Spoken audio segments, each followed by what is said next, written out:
Selamat pagi. Apa kabar semua? Puji Tuhan. Ya, terima kasih untuk doa-doanya. Saya bisa tiba dengan selamat. Dan ketika tiba, dikejutkan dengan cuaca dingin. Dan saya merasakan capeknya itu loh. Kemarin saya tidak bisa buka mata, tapi bukan malam hari, justru siang hari. Suruh jaga cucu, mata saya sudah berat sekali. Saya berbaring di sofa, mungkin ada 10 menit saya tidur aja. Jadinya Bu Robin yang jaga cucu. Dan luar biasa. Saya sering kalau pulang itu baru rasa capek. Waktu di sana enggak capek. Sana kemari sibuk kan. Di pesawat enggak bisa tidur. Ya. Iya. Anyway, sekali lagi terima kasih untuk doa-doanya. Saya bisa tiba dengan selamat dan ya pelayanan boleh saya katakan berkat anugerah Tuhan, penyertaannya saya bisa melayani dengan baik. Sulawesi 2 minggu dan jaraknya memang dari kabupaten ke kota itu 2,5 jam naik mobil. Cukup capek juga lewat gunung gini, lihat monyet-monyet. Dan terus pelayanan di pertama kan di Malang ada 1 jiwa bertobat orang Islam. Saya layan mungkin ada 1 jam. Dia kepingin tahu gitu.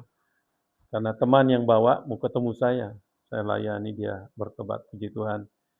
Ya, 1 bulan melayan 1 jiwa bertobat itu luar biasa gitu. Dan saya tidak mengharapkan banyak, berapa yang dikasih oleh Tuhan. Ya. Amin, puji Tuhan. Ya. Baik, saya pikir-pikir apa yang saya mau bawa hari ini. Terus kemarin dulu ya, saya renung-renungkan. Saya pikir waktu saya pelayanan itu memang ya ada message saya ingin sampaikan. Dan ini tentang kehidupan yang memberi dampak. Itu terus mengiang-iang, makanya kalau Noni juga mengalami, karena kesaksian itu memang akhir-akhir ini saya mengalami seperti itu. Saya ambil pembacaan di dalam Matius ya. Matius pasal 5, 13 sampai 16.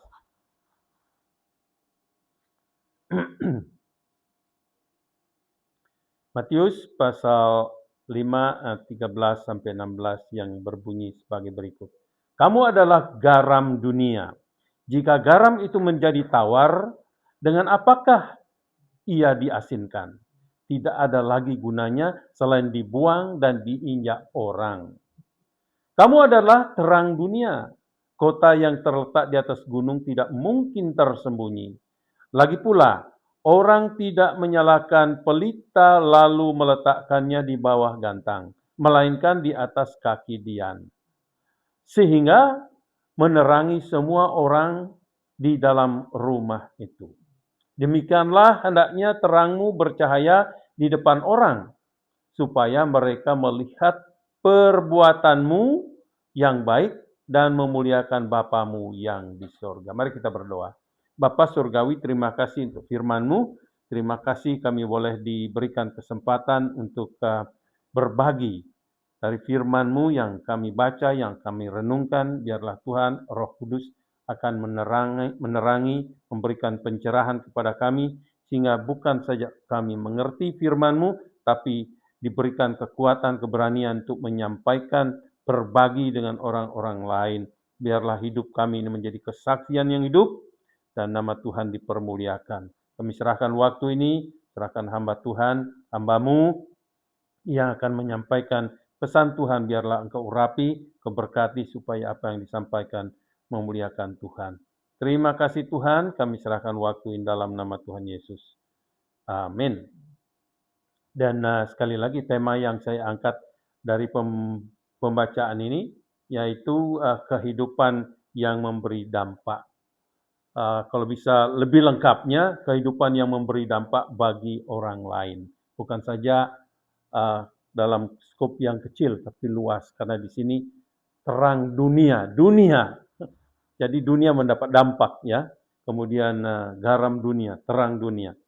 Nah, saudara yang dikasihi oleh Tuhan, ini kalau kita lihat realita hidup ya, mungkin kita mau mengakui atau tidak, kita hidup apa adanya kita kena dampak orang lain. Pertama dari orang tua kita dampak. Bagaimana kita hidup, mungkin karakter kita, cara kita ngomong, ya, disiplin yang kita punya itu dari orang tua. Saya dapat disiplin dari ayah saya. Bangun pagi itu harus itu. Bapak saya kalau saya bangun jam 6 ambil air dia siram. Jadi orang tua dulu kalau disiplin, bukan jahat ya, dia mau anaknya karena dia juga terbentuk seperti itu. Ya, kalau soal kalem, saya dapat dampak pengaruh dari mama saya. Saya tidak banyak ngomong kalau dengan orang lain. Saya lebih baik menyerap. Jadi ya, mama saya orangnya pendiam, tidak banyak ngomong, tapi pengaruhnya di masyarakat waktu dia meninggal ribuan orang hadir. Ya, ribuan. Itu di desa loh. 3 desa itu. Sampai ke kuburan itu berderet gitu. Ya. Dan ya, luar biasa. Dan kembali lagi, kita ini dipengaruhi oleh orang lain, orang yang paling dekat, teman juga dapat mempengaruhi kita. Tapi sebaliknya, kita juga tidak sadar atau tidak mempengaruhi orang lain. Dipengaruhi dan mempengaruhi. Itu terjadi dalam hidup ini. Nah, saudara yang dikasihi oleh Tuhan, kita juga mungkin terpengaruh oleh dosen kita, guru kita. Ada guru-guru yang luar biasa pengaruhnya, termasuk dalam hidup saya. Guru saya, dosen saya mempengaruhi saya. Dan seterusnya, dan seterusnya. Jadi dari perjalanan misi saya selama beberapa kali ke Indonesia, saya bisa menggarisbawahi, banyak gereja-gereja tidak memberi dampak. Banyak orang Kristen hidupnya tidak memberi dampak. Maksud saya tahu, ya, gereja hadir tapi lingkungannya tidak kena dampak gitu. Masalah kemiskinan di sekitarnya, gerejanya megah, ada gitu. Yang di orang-orang kumuh hidup di tempat-tempat kumuh gitu loh. Kok enggak make sense gitu. Ya. Bagaimana kalau firman Tuhan kamu adalah garam dunia, kamu adalah terang dunia. Yang di sekitarnya hidup seperti itu. Waktu saya ke Kupang, gereja Kupang itu megah-megah sekali. Saya ngomong sama majelisnya, tapi kok bagaimana? Apa tanggung jawab gereja kalau di sekitarnya itu hidup orang-orang seperti itu? Bangunan itu megah seperti itu. Berapa biaya yang dihabiskan? Jadi gereja tidak mau memberi dampak apa-apa. Ya, jadi kalau yang hadir hanya rutinitas saja gitu. Ya, itu sekedar pengamatan saya. Mungkin saya salah, ya. Tetapi kita harus bisa melihat dari buah, ya, dari apa yang dilakukan oleh gereja. Nah, saudara-saudara yang dikasihi oleh Tuhan, saya teringat dengan gereja Laodikia, ya, di dalam kitab Wahyu, apa yang dikatakan? Gereja yang suam-suam kuku. Artinya tidak ada panasnya, tidak membara untuk memberitakan Injil. Tidak ada semangat untuk bersaksi. Suam-suam kuku. Ini teguran Tuhan luar biasa. Biarlah teguran ini juga terjadi untuk kita. Dialamatkan ke kita suam-suam kuku. Pernah minum air suam-suam kuku? Nggak enak, ya. Bilang panas, tidak, dingin, tidak gitu. Saya biasanya di sawah itu merasakan itu. Dan Bapak Ibu yang dikasihi oleh Tuhan, jadi walaupun ini kita melihat Tuhan Yesus dengan tegas berkata di dalam amanat agung juga diberkata, pergi jadikan segala bangsa muridku. Berapa gereja yang taat akan ini? Dan saya melihat gereja hanya secara rutinitas. Entah majelisnya, jemaatnya datang, pergi. Tetapi di dalam masyarakat tidak membawa dampak. Saya berharap kita tidak menjadi gereja seperti itu. Mau nggak kita disebut orang-orang Kristen yang suam-suam kuku? Pasti tidak mau. Orang Kristen itu harus terlihat gitu semangatnya. Menyembah Tuhan semangat. Jangan masuk gereja ibadah seperti orang pergi ke kuburan. Sedih gitu ya. Tapi ada cerianya, ada semangatnya gitu ditunjukkan. Ya. Matius pasal 5, 13 sampai 16 adalah bagian khotbah Yesus di bukit ya. Ini salah satu kita harus tahu, ini khotbah yang luar biasa disampaikan oleh Yesus di atas bukit. Ini adalah bagiannya. Dan pasal ini adalah pasal yang sangat klasik. Mengapa saya katakan klasik? Karena banyak orang Kristen tahu, sudah baca. Mungkin tidak tahu berapa kali sejak kita menjadi orang Kristen, pernah membaca, pernah mendengar. Ini namanya klasik. Ini klasik sekali. Bukan sesuatu yang rahasia lagi. Cuma masalahnya, apakah kita memahami makna? Apakah kita sudah melaksanakan, menghidupi apa yang dikatakan Tuhan Yesus? Tahu saja tidak cukup. Saya tahu ayat ini. Tapi bagaimana? Apakah kita menghidupi? Itu tantangan kita. Dan dalam Matius pasal 5, 13 dan 16 ini ada dua elemen. Ya, ada dua elemen yang digunakan Yesus untuk menggambarkan identitas kita sebagai orang Kristen. Ya, identitas kita sebagai orang Kristen. Dikatakan sebagai garam dunia dan sebagai terang dunia. Dua identitas. Jangan sebut kita orang Kristen, tapi kalau kita tidak bisa menjadi garam dunia. Jangan menyebut diri kita Kristen kalau kita tidak menjadi terang dunia. Ya. Tuhan Yesus mengharapkan. Ya, ini harapan Tuhan Yesus bagi gerejanya, bagi setiap orang Kristen, agar gereja, orang Kristen, secara individu, secara kelompok, secara organisasi, membawa dampak di sekitar kita. Ya, pertama di lingkungan keluarga, meluas di lingkungan komunitas orang-orang percaya, di lingkungan komunitas di mana kita tinggal. Ada kutipan, mari kita lihat kutipan ini di atas. Nah ini, coba lihat di situ. A life is not important except in the impact it has on other lives. Artinya, hidup kita tidak ada guna, tidak ada artinya kalau kita belum pernah memberikan dampak. Betul enggak? Tidak ada artinya. Artinya, kita seperti patung yang tidak berfungsi, yang tidak bergerak, karena tidak membawa getaran di dalam komunitas itu. Ya, jadi pikirkan ini. Apakah hidup kita selama ini sudah memberi dampak?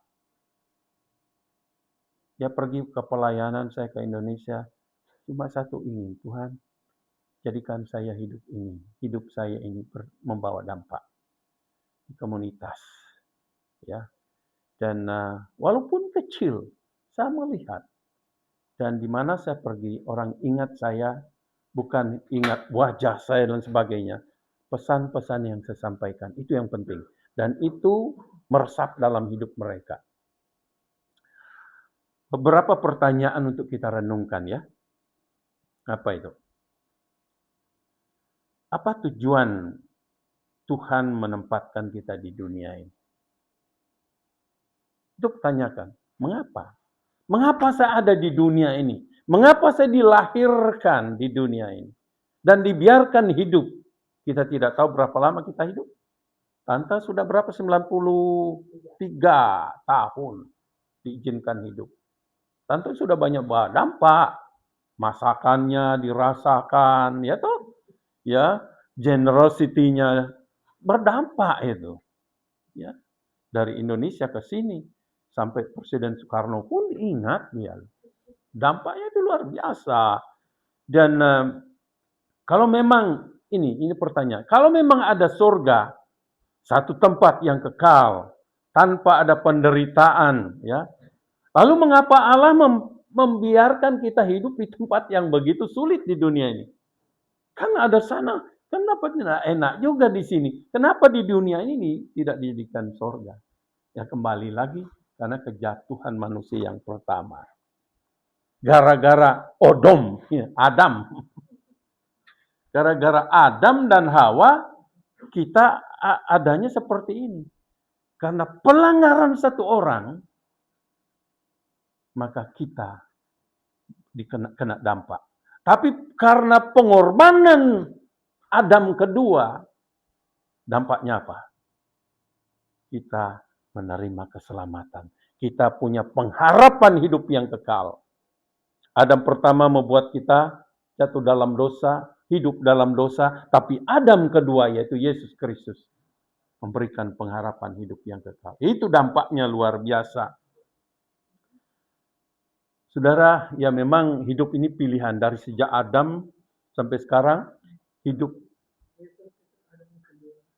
Ya, Yesus itu Adam kedua, ya.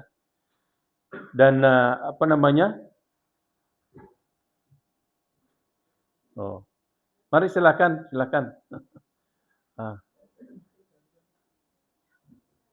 Chandra. Oke. Baru pertama tante dengar Adam kedua. Oke. Adam pertama yang jatuh dalam dosa, Adam kedua menebus kita dalam dosa. Dia hidup benar. Adam kedua jatuh dalam dosa. Bawa kehidupan, ya. Itulah Yesus. Ada ayatnya itu. Nah, saudara yang kekasih, hidup ini memang pilihan. Ditawarkan di Taman Eden, di Taman Adam, Eden, Taman Eden, dan Adam dan Hawa memilih yang salah. Mengapa mereka pilih? Ada bisikan. Nah ini sering kita tidak sadar kita memilih karena bisikan-bisikan yang begitu kenceng. Kenapa saya pilih ini? Ada suara. Kadang-kadang kalau kita kurang dekat dengan Tuhan, suara yang paling kencang datang mempengaruhi kita, suara iblis.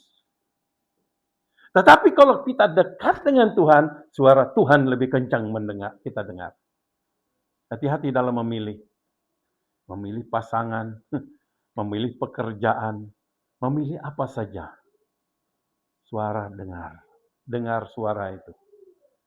Dan bukan berarti saya selalu mulus, saya pernah pilih salah dengar suara. Pernah. Dan akhirnya saya kecewa mengapa saya pilih itu. Dan saya bisa membayangkan Adam dan Hawa ketika salah memilih. Ya. Saudara pernah salah memilih? Yang sekarang ini yang masih muda-muda ini mau pilih pasangan, salah pilih, hancur keluarga. Salah pilih loh. Jadi ya jangan harus ingat ayat berkata, jangan dilihat parasnya, tapi biar bagaimanapun mau lihat paras lah. Ya toh? Karena peras pertama yang menarik gitu ya. Dan lain sebagainya. Tapi kedua, buahnya. Ya, good. Dan ya, kita pilih dampaknya bisa buruk, bisa baik. Itu pilihan kita. Jika kita melihat kehidupan manusia sesudah jatuh dalam dosa ya, dari dulu hingga kini, kita dapat melihat bahwa manusia sudah saling mempengaruhi. Betul enggak? Dari dulu sampai sekarang. Bahkan sampai Yesus datang, kita akan menghadapi pilihan. Kita akan menghadapi dampaknya. Dampaknya buruk atau baik. Ya, dari sejak kita bangun, kita pilih sesuatu, kita akan kena dampaknya. Oke. Kuasa yang mengendalikan manusia itu adalah sering membawa dampak yang tidak baik. Ya. Kita didesak oleh kuasa Tuhan dan kuasa jahat yaitu iblis. Dan sekarang bagaimana? Kita lihat di dunia apa dampaknya sekarang. Kita lihat dunia apa yang terjadi. Berita-berita jelek, berita-berita baik ada. Ada yang memang kita melihat dengan jelas ini nubuatan Tuhan terjadi. Terjadi. Jadi kita tidak usah bingung. Kenapa harus begini? Kenapa? Allah itu in control ya. Dia in control dengan segala situasi yang terjadi ini.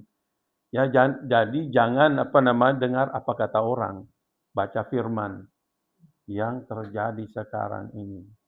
Banyak penggenapan firman Tuhan. Ya, jangan khawatir. Jangan juga boros waktu.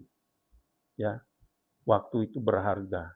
Jangan sudah tahu kedatangan Tuhan masih dekat, makin dekat, kita hidup berpoya-poya. Ya, dan kita habiskan waktu hanya keliling-keliling saja, tidak ada tujuan, ya tampil-tampil begitu. Ya, kalau hidup kita ini ya mencerminkan karakter Tuhan, maka apa yang kita lakukan itu pasti jadi berkat. Kenapa? Ya Tuhan tidak pernah tidak memberkati manusia di sekitar. Ketika Yesus hadir, dia selalu memberkati. Apakah kehadiran kita berdampak, memberi berkat kepada orang lain? Mari kita melihat bagaimana mereka mempengaruhi saudara. Bagaimana orang lain mempengaruhi saudara. Atau bagaimana saudara mempengaruhi orang lain. Biasanya itu dengan tutur kata. Ya, jangan pikir tutur kata yang keluar dari mulut kita tidak membawa pengaruh. Coba berbicara yang negatif terus kepada orang lain. Ya, paling itu dampaknya orang akan tinggalkan kita. Betul enggak? Sebel mendengarkan negatif, terus kritikan, terus koreksi, terus menerus. Tidak pernah positif. Tapi kalau saudara berteman dengan orang yang membawa pengaruh positif, saudara betah dengan orang itu. Pasti betah. Ya. Jadi ada dengan perbuatan mereka.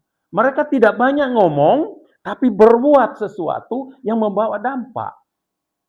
Dia telepon saudara, "Hey, how are you this morning? How are you today?" Walaupun seperti itu aja, orang itu ingat saya. Pas saya sedang melamun ditelepon. Ya, pengaruh enggak? Hanya dengan ucapan, "How are you? How can I help you?" Itu sudah mempengaruhi luar biasa, ya. Kadang-kadang dengan cara mereka hidup, lifestyle mereka bisa membawa dampak. Coba saudara lihat orangnya itu parlente terus, ya tunjukkan apa yang mereka punya, bergaya terus, terlalu banyak gaya gitu, bajunya selalu baru, ya mobilnya mewah-mewah dan lain sebagainya. Itu yang ditonjolkan.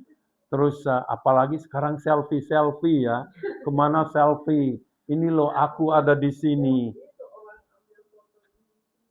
Ya, ambil video sendiri, itu selfie namanya. Jadi ya itu diperlihatkan terus nggak ada ngomong apa-apa, ya begitulah tante. Zaman kita dulu nggak ada tante, ya. Zaman kamu.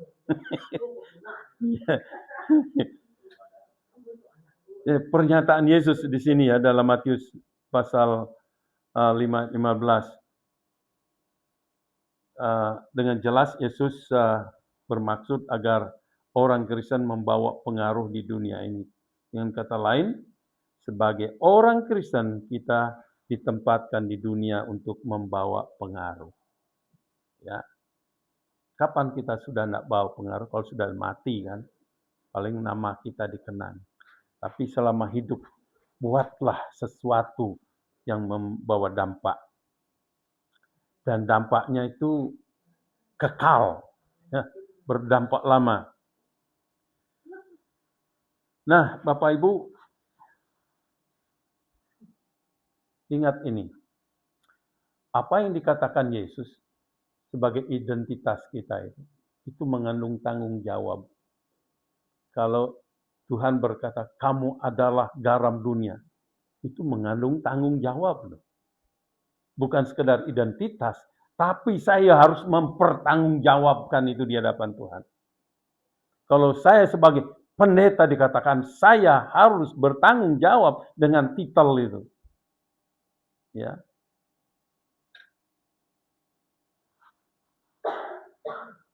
Garam dunia dan terang dunia.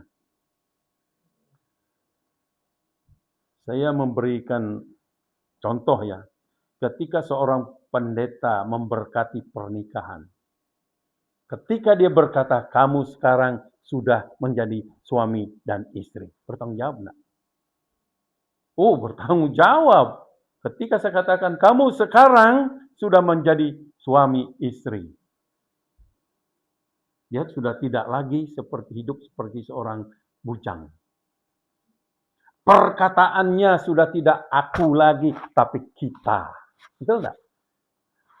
Uang kita, bukan uangku. Gajiku, sudah enggak. Sudah uang kita, gaji kita. Anak-anak kita.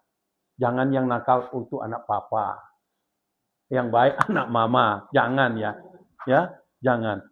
Nakal atau baik itu anak kita. Betul? Ya. Dan seseorang ya yang ditabiskan menjadi pendeta sama. Saya gemetar waktu dikatakan kamu sekarang sudah menjadi pelayan Tuhan, ditabiskan itu. Itu tanggung jawab besar. Saya membawa nama Tuhan loh. Karena hamba Tuhan. Nah, itu ada Tuhannya di situ. Kalau saya dikatakan hamba iblis, lain lagi gitu. Hamba uang, lain lagi gitu ya. Ini hamba Tuhan. Dan hal itu membuat saya takut gitu loh. Ini membawa nama Tuhan. Saya harus jaga integritas. Ya. Dan saya berpegang bahwa Tuhan itu penolong saya. Ketika Yesus berkata, kamu adalah garam dunia dan terang dunia. Sebenarnya Tuhan Yesus memberikan kita tanggung jawab yang berat. Nah, untuk lebih cepat, mari kita lihat. Dikatakan yang pertama itu, orang Kristen adalah garam dunia. Ya, saya daftarkan di sana kira-kira 7 fungsi daripada garam yang disinggung oleh Yesus di sana. Yang mungkin kita tidak terlalu banyak tahu. Garam itu apa? Yang pertama, memberi rasa.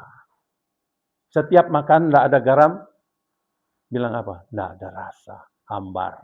Tetapi kalau ditaruh garam, tidak usahlah cabai, tidak usah dulu garam dulu. Itu sudah enak. Sudah enak. Memberi rasa. Lalu apa artinya untuk kita? Kenapa Yesus berkata, kamu adalah garam dunia? Dia mau ingin berkata, kamu harus memberi rasa di dalam komunitas. Hidupmu itu dirasakan. Imanmu dirasakan. Kehidupanmu sehari-hari bisa membawa dampak. Itu maksudnya. Kalau orang lain merasakan cara hidup saya, perkataan saya dirasakan, mempengaruhi hidup saya. Bagaimana kira kesan orang itu? Ya. Pasti dia mau dengar lagi nasihat saya. Ya. Saudara yang dikasih oleh Tuhan,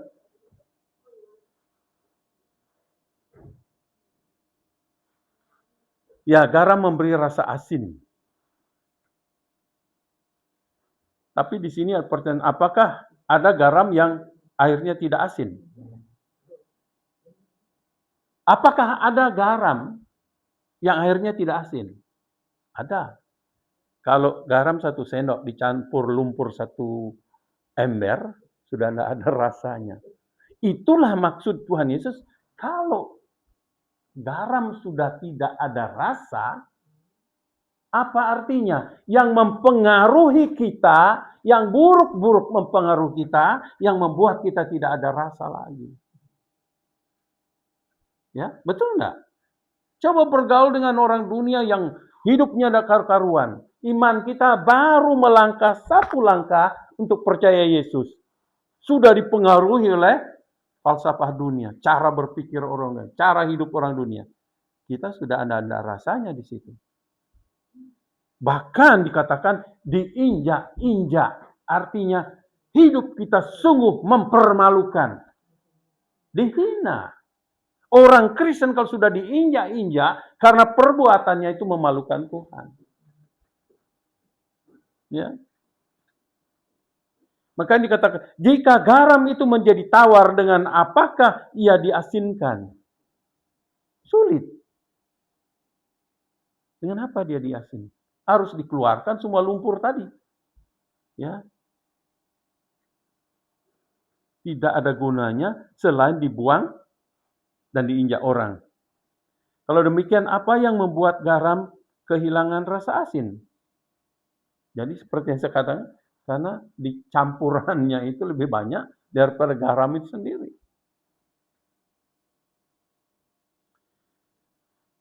Secara rohani, kalau kita izinkan dosa, ya, kalau kita izinkan dosa menguasai kita, mempengaruhi kita, kita sudah tidak ada rasa lagi. Saudara pernah melihat orang yang ditinggalkan karena hidupnya dalam dosa? Ya, gimana dalam Alkitab? Siapa yang ditinggalkan oleh teman-temannya? Anak yang hilang itu kan. Dia bergaul dengan mereka itu.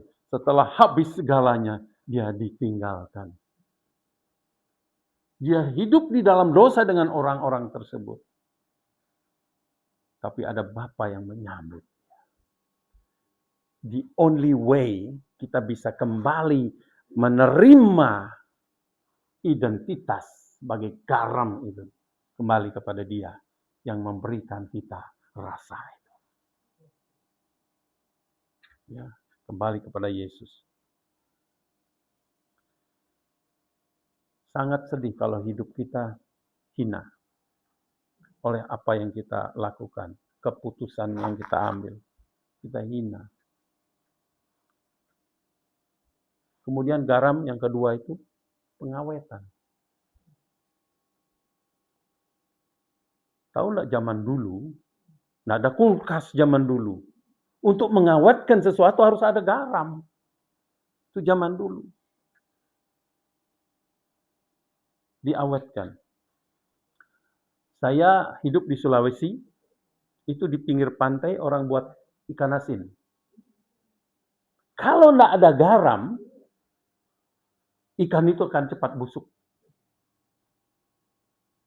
Ya, ikan itu akan cepat busuk. Makanya taruh garam. Dan kalau ditaruh garam, lalat nggak berani. Karena rasanya sudah lain. Tapi kita yang menikmati rasanya ikan asin. Didi senang ikan asin ya. Ada sambal. Ya.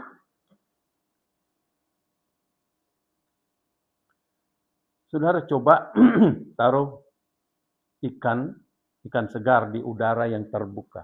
Tanpa ada garam. Cepat sekali busuk. Tapi coba taruh garam. Belah dia. Taruh garam. Ya. Dan saya tahu itu. Karena saya hidup di Sulawesi. Orang buat ikan asin. Di pinggir pantai. Dan kita melihat juga ikan itu tidak bau lagi. Ya. Berarti ada kekuatan untuk mengawetkan. Nah sekarang pertanyaan saya.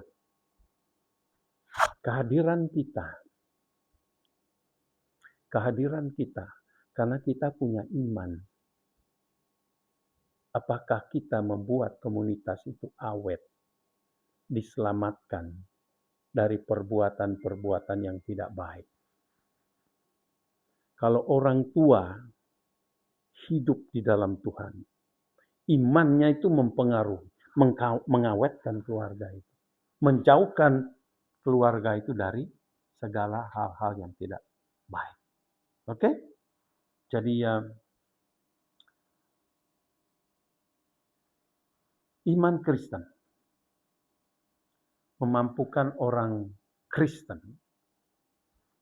itu menjadi tangguh, tidak gampang dipengaruhi. Iman itu anugerah. Sebenarnya di sini garam itu merujuk kepada iman. Karena Tuhan Yesus memberikan kita iman, anugerah untuk mampu kita percaya kepada Dia. Tanpa iman, maka keselamatan diterima oleh dengan iman, tidak oleh anugerah dan dalam iman. Ya, saudara dan saya adalah garam dunia. Bawa pengaruh di dunia ini. Seorang yang memiliki iman di dalam Kristus akan mempunyai relasi yang bisa awet. Apa saja? Hubungan kita dengan Tuhan akan awet sampai kita mati. Itu garam.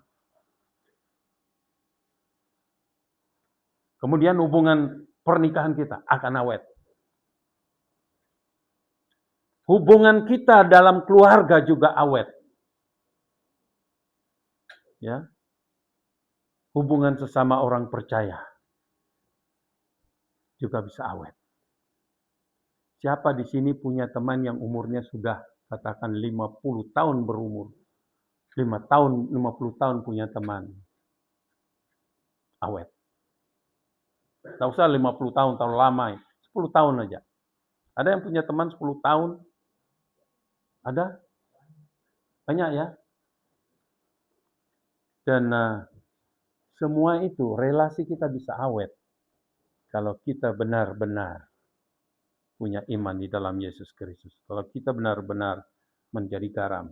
Berikut, membuat rasa haus. Nah, ini penting ini. Tahu nggak kalau kita makan sesuatu yang asin, popcorn coba, begitu habis maunya minum kan? Betul. Apakah ini secara rohani, apakah kehadiran kita di komunitas membuat orang kepingin akan kebenaran, rindu akan kebenaran yang kita miliki? Haus akan kebenaran, haus mencari Tuhan, haus pergi ibadah. Karena hidup kita. Tetapi kalau kita tidak jadi garam, orang tidak akan ikut kita. Orang tidak akan terpengaruh ya dengan kata-kata kita dan sebagainya. Tetapi kalau kita benar menjadi garam, membuat orang haus akan kebenaran.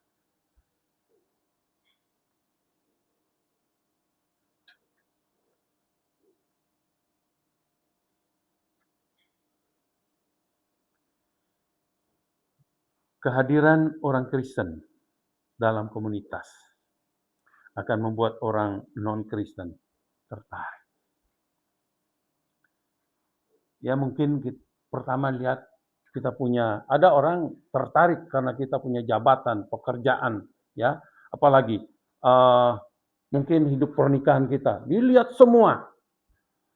Tetapi kalau mereka melihat hal-hal yang positif, semuanya itu, mereka akan tertarik. Kalau pernikahan kita saja awet, orang akan tertarik. Ada apa?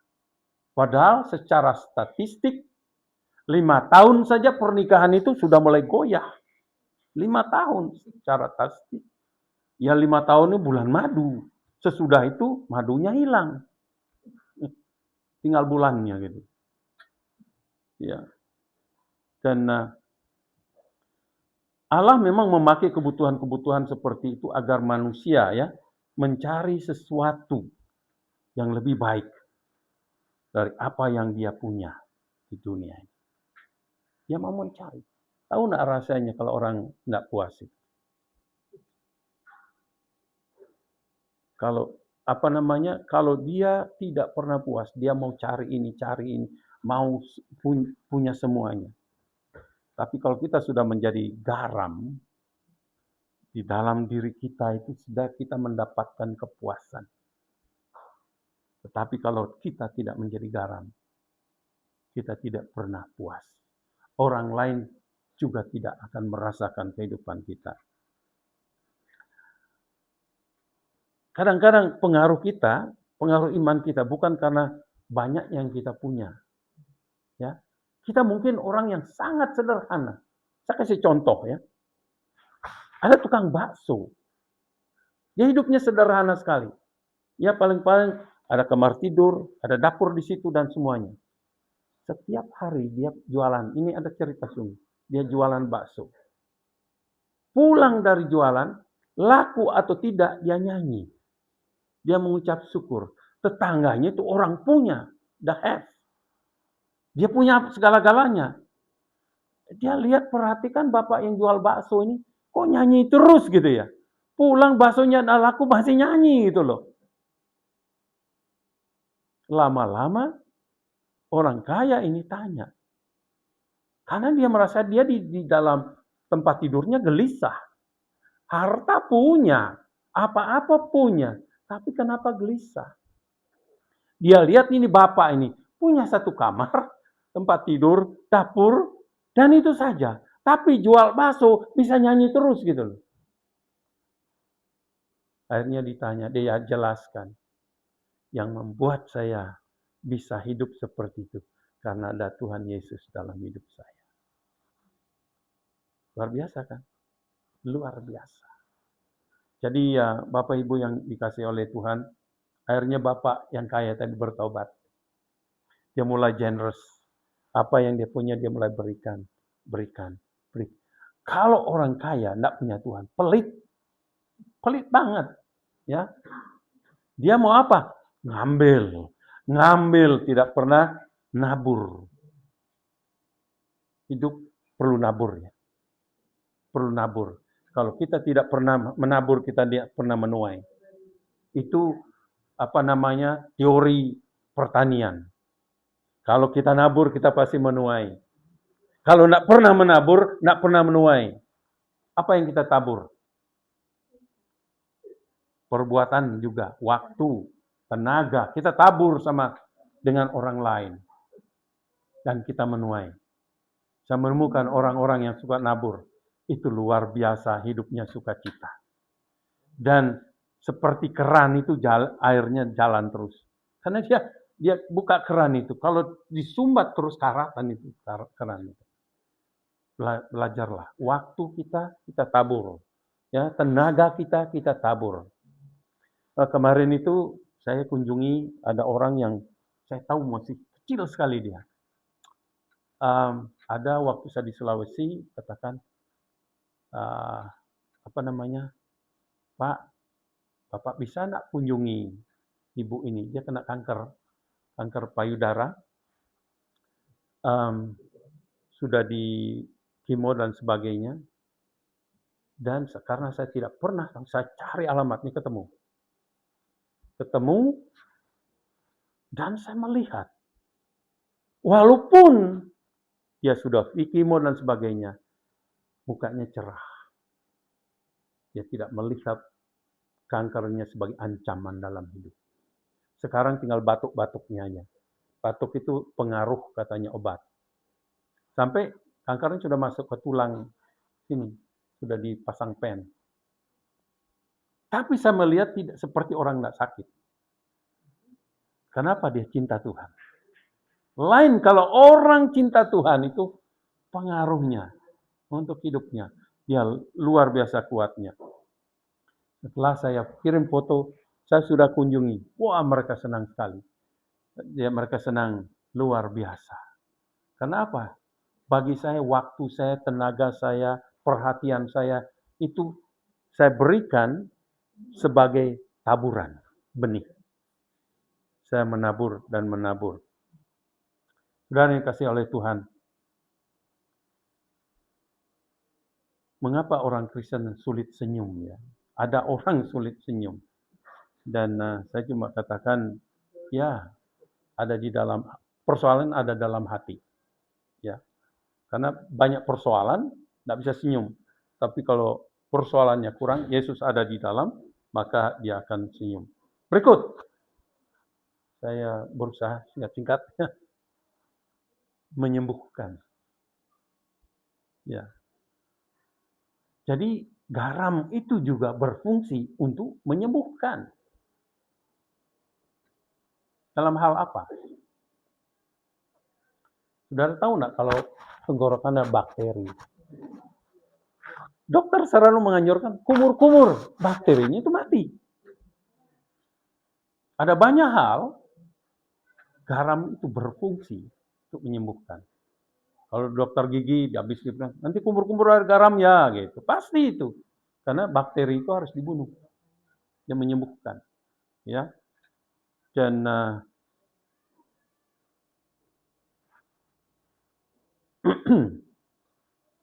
di dunia ini ada banyak orang sakit. Betul enggak? Di dunia ini ada banyak orang sakit. Coba pikirkan orang-orang di sekitar saudara. Sakit apa? Kepahitan, kekecewaan, ya. Kecewa oleh karena teman, dikecewakan oleh pasangan, ya. Dan persoalan keluarga, persoalan pernikahan, itu banyak yang sakit. Saya bertemu dengan pasangan yang puluhan tahun tidak hidup bersama, satu rumah tapi tidak satu kamar gitu. Puluhan tahun. Karena ada penyakit. Dan saya datang, nasihati, nangis-nangis. Saya bilang jangan hanya nangis. Saya gitu kan, jangan hanya nangis. Jangan nangis sekarang. Nangis sekarang itu berarti besok tidak nangis, itu tangisan air mata buaya. Dan buaya kan itu bisa nangis, sebenarnya bernekat untuk memakan kita. Jadi ya ada banyak di sekitar kita orang sakit, yang kecewa, yang kepahitan, ya, dan karena dikecewakan dan sebagainya. Kita hadir sebagai garam yang bisa menyembuhkan luka-luka mereka. Amin. Kemudian garam sebagai pupuk. Tahu nggak saudara, banyak pupuk itu dicampur garam. Ya, dicampur garam. Itu sisol, tahu? Sisol yang pakai, ya sisol itu, nah, pupuk, untuk pupuk. Ya, cairan. Itu pupuk urea ya pupuk urea itu sejenis garam itu untuk padi. Ya, pupuk kan asin. Ya. Jadi saudara-saudara yang kekasih, jadi manfaat garam di sini sebagai apa tadi pupuk itu, dia menyuburkan tanah.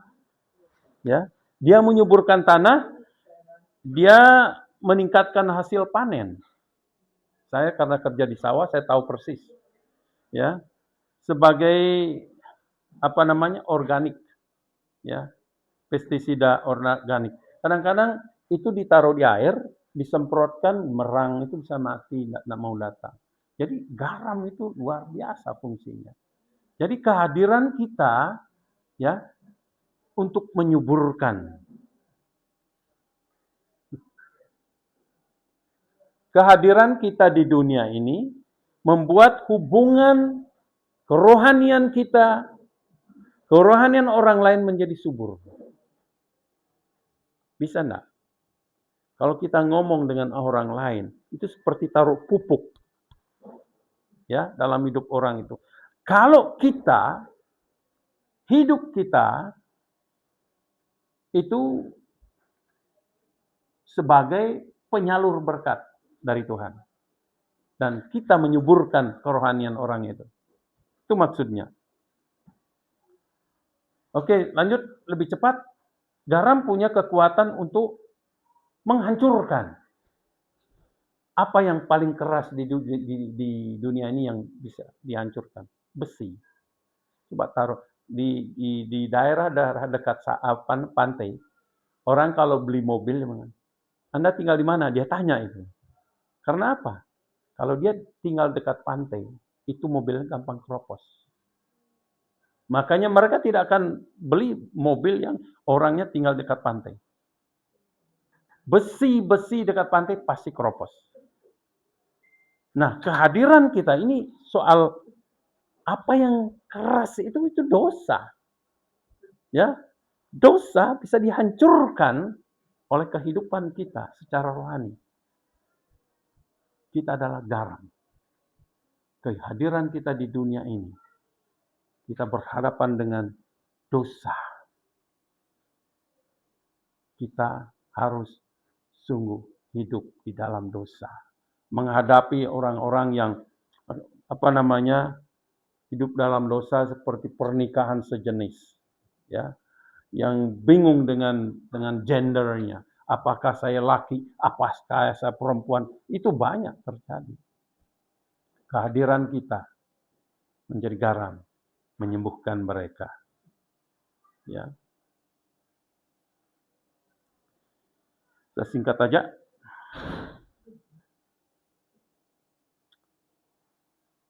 Garam menghancurkan. Sekarang 7, iritasi. Coba taruh iritasi, kalau perih gitu ya. Kalau garam ditaruh di luka, kalau taruh di luka pedis nggak? Perih nggak? Perih. Kena mata perih. Nah, maknanya apa secara rohani ini? Saudara pernah ngomong pada orang berdosa yang stubborn, saudara sampaikan kebenaran, dia gelisah. Dia tidak suka, dia tersinggung. Saya banyak menyinggung lewat khotbah. Bukan sengaja, saya lempar firman Tuhan kebenaran, dia tersinggung, dia gelisah, dia marah. Iritasi. Nah, saya cerita sedikit waktu saya khotbah di Sulawesi, itu anggota jemaatnya 1.200 lebih. Tapi yang hadir waktu itu mungkin 800 ada. Saya khotbah, setelah saya pulang, yang tua-tua, yang keluarga-keluarga, serius sekali mendengar begini. Tapi saya lihat dari mimbar, anak-anak muda keluar merokok. Karena gerejanya tanpa tembok. Tanpa tembok. Saya bilang, ya, saya sedang melemparkan sesuatu. Ada yang terima, ada yang tidak. Saya istilahkan kalau saya lempar tulang di anjing, kelompok anjing, ada yang kena menjerit. Setelah saya pulang, anak muda ini gelisah karena dia mau cepat main main game. Ya, kesempatannya hilang karena khotbah saya, yang lain senang, pendeta-pendetanya senang. Dia mulai cerita di grup mereka, grup anak muda. Nah, yang di situ ada anak daripada keponakan saya, berarti cucu saya. Ada keponakan saya juga. Langsung ditelepon saya. Bilang, "Opa, saya tidak suka Opa dibully di gereja." Gitu dia. Kenapa sih? Itu anak-anak muda gelisah karena Opa khotbahnya panjang. Saya sudah katakan, saya pendeta tamu, saya akan khotbah sedikit panjang, saya sudah kasih tahu. Ya.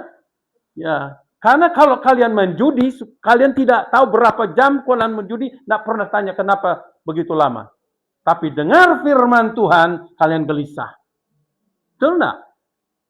Lebih baik main judi, lebih baik main game, berjam-jam pun tidak apa-apa. Tapi dengar firman Tuhan. Akhirnya ramai sekali di grup itu. Tahu enggak apa yang terjadi? Ada 3 orang datang minta maaf. Karena dia sudah membuat gaduh di grup itu. Gara-gara mereka komplain. Terus saya bilang, saya memaafkan kalian. Saya bilang, Pak, saya maaf, saya sudah kadang terlanjur ngomong. Saya pernah muda, saya bilang. Saya pernah nakal, tapi nakal saya curi tebu yang itu. Tapi kalian ini nakalnya membuat gaduh seluruh grup. Bahkan orang lain, sampai polisi turun tangan. Iya, laporan ke polisi. Polisi bilang, tolong hapus itu chattingnya. Cucu saya bilang, tidak. Mereka harus bertobat. Mereka harus datang sama opa saya, gitu. Rame. Terus pendetanya lain beritanya.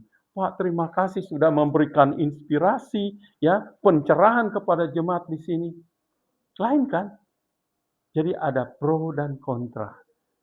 Saya pikir, oh kalau pendeta dan bapak-bapak, ibu-ibu itu menerima firman Tuhan dengan baik. Puji Tuhan. Seandainya semua tidak menerima, itu lain ceritanya. Yesus saja, saya diingatkan, seorang nabi akan ditolak, tidak diterima di kotanya sendiri. Dari sekian kali saya berkhotbah keliling, kok saya di desa saya dibesarkan itu saya mendapat respon seperti itu. Saya bilang terima kasih Tuhan, firman itu iya dan amin. Oke. Iritasi. Benar. Apa yang saudara sampaikan kepada orang lain akan membuat orang itu iritasi. Ya, gelisah. Sekarang, ya singkat aja garam dunia ini. Cara menjadi garam dunia dulu. Apa caranya? Dalam Kolose, itu dikatakan mematikan dalam diri kita segala sesuatu yang duniawi.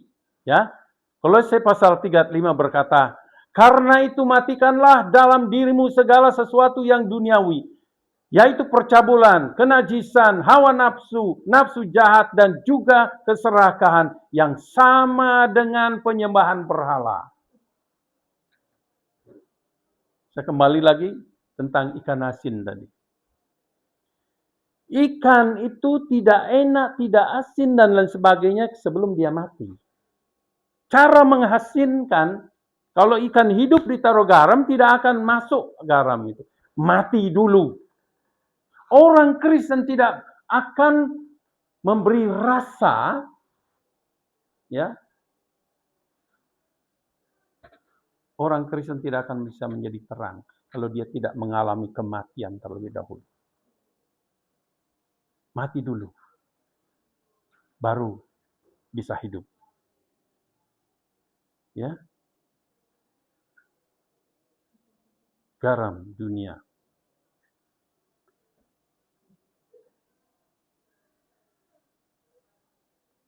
Apa konsekuensi orang Kristen yang sudah tidak menjadi garam lagi? Dibuang, seperti yang saya katakan, dibuang, dicampakkan, dan dihina. Itu konsekuensinya. Sekarang terang dunia lah. Kita masuk sekarang. Nah, orang Kristen adalah terang dunia yang kedua ini. Identitas kita. Orang Kristen punya identitas adalah terang dunia. Ingat, bukan terang komunitas, tapi terang dunia. Berarti di mana saja orang Kristen berada, dia akan apa? Menjadi terang. Mari kita melihat berikut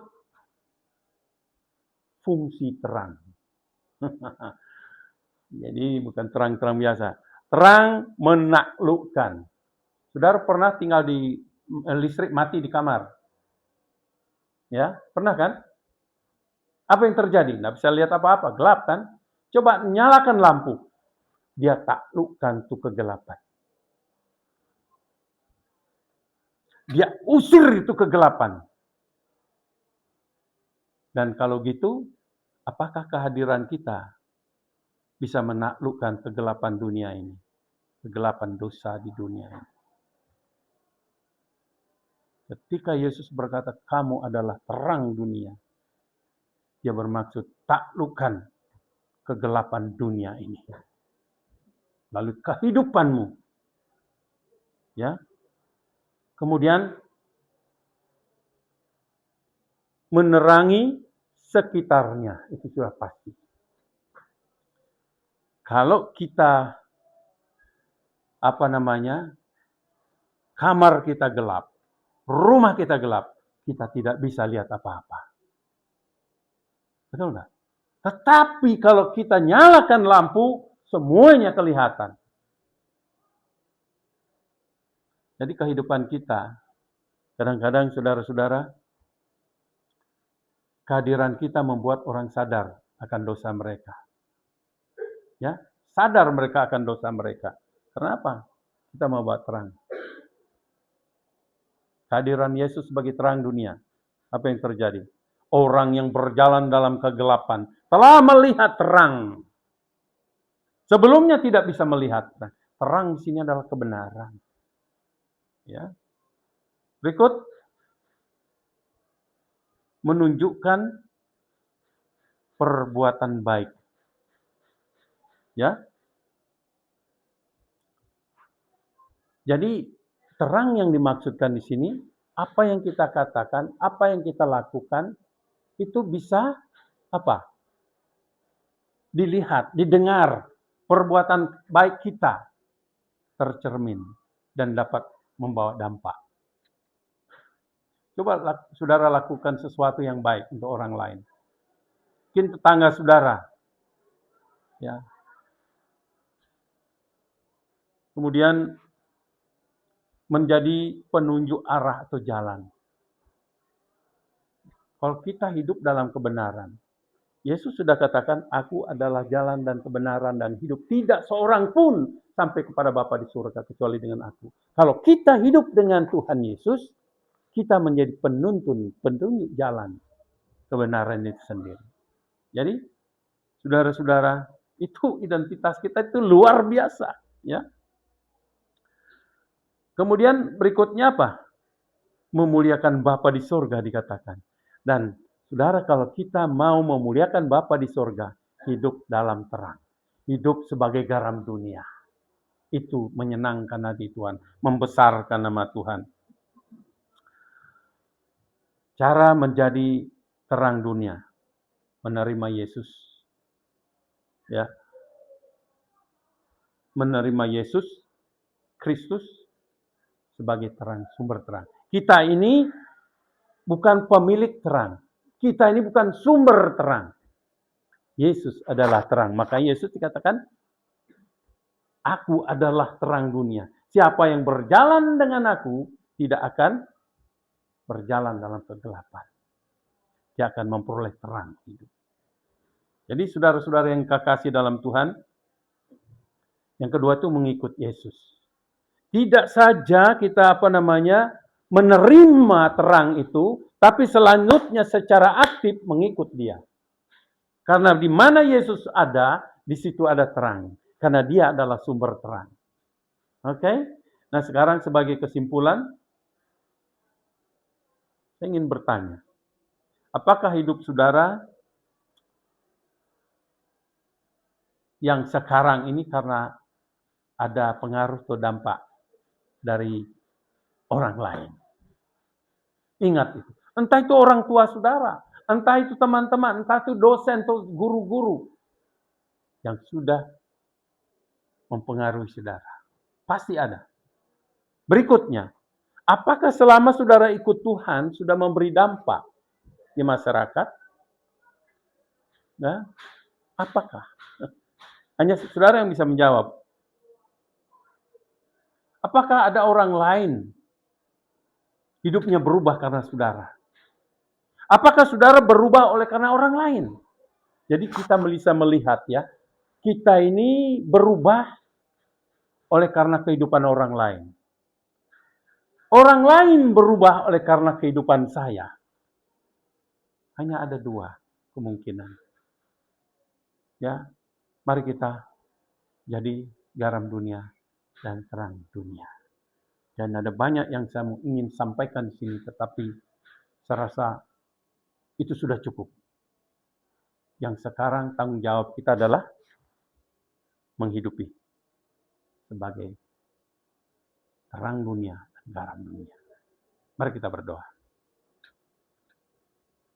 Bapa Surgawi, terima kasih karena pagi ini kami sudah mendengar firman-Mu yang menantang kami. Bagaimana kami harus hidup. Tuhan, Engkau mau agar kami membawa pengaruh. Murid-murid, ke-12 murid sudah pernah hidup dan membawa dampak, bawa pengaruh. Engkau sendiri telah menunjukkan pengaruh-Mu. Dan pengaruh-Mu itu sampai sekarang. berjuta-juta orang di dunia ini berubah hidupnya oleh karena pengaruh dari firman. Berjuta-juta orang di dunia ini kena dampak, pengaruh oleh karena ada orang-orang, anak-anak Tuhan yang hidup kudus, berkenan di hadapan-Mu, dan menjadi garam dunia, terang dunia. Terpujilah nama-Mu, Tuhan, mampukan kami untuk menjadi garam dunia dan terang dunia, supaya dunia hidup. Dalam nama Tuhan